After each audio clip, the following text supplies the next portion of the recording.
So guys, nakikita nyo ngayon yung YTX 125 na bago nating service sa trabaho. Yun.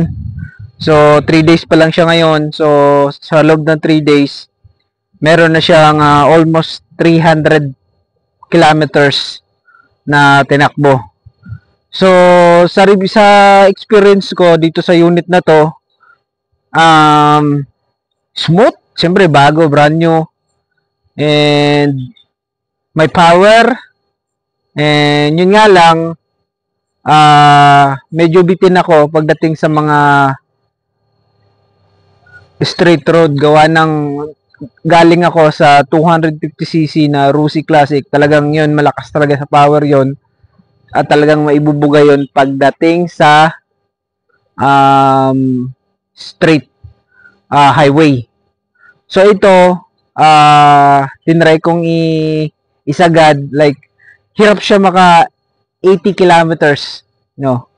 And then 4 gear transmission lang siya. So ngayon, parang feeling mo gusto mo bang dumagdag dun sa 4th gear. So wala na siya 5 gear. So hanggang 4th gear lang talaga siya. So based on experience, review ko, shock matagtag kasi naka-assign siya for tricycle, may abang siya dun sa harap. Engine performance, malakas siya, talagang ready siya pang tricycle. So hindi ko lang alam pag overload na, siyempre may limitasyon siya, pero so far so good. Review ko, medyo malakas yung YTX 125, kaya power saver siya. YTX 125, kaya tinawag siya na power saver kasi siya mismo ang nagko-control sa speed nung motor, nung unit mo, kasi gawa ng hanggang 4th gear lang siya, hirap siya sa 80, kaya yun, honest talaga yun, hirap siya sa 80. Yan, kahit sa straight na kalsada, hirap siya sa 80. Kaya tinawag siya na power saver kasi nga hindi ka makapag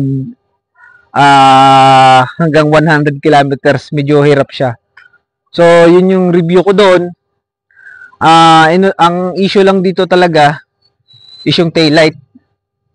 Kasi gawa ng yung taillight nito, ito, kulang siya sa bracket. So kapapansin ko sa lahat ng mga YTX dyan na nakikita ko sa kalsada, ito ang una bumibigay, itong ilaw. Yan. And then the rest okay naman siya. Pagdating dito sa hindi naman masyadong madumi. Pagdating dito sa fender niya, front fender, kasi nilubog ko na siya sa baha noong nakaraan. So wag niyo nang pansinin yung dumi. Talagang sa trabaho ko, hindi ko maiwasang dumaan sa mga mapuputik na daan, yung mga bagong kalsada, mga bagong bukas na kalsada, mga ginagawa. Lagi ako sa kalsada araw-araw. So yun lang. And abang-abang sa mga next review. Hindi pa to full review, pero may mga techniques tayo na ituturo para sa mga bagong owner din. Maraming salamat. This is Pablo Ride PH. Drive and ride safe. Bye-bye!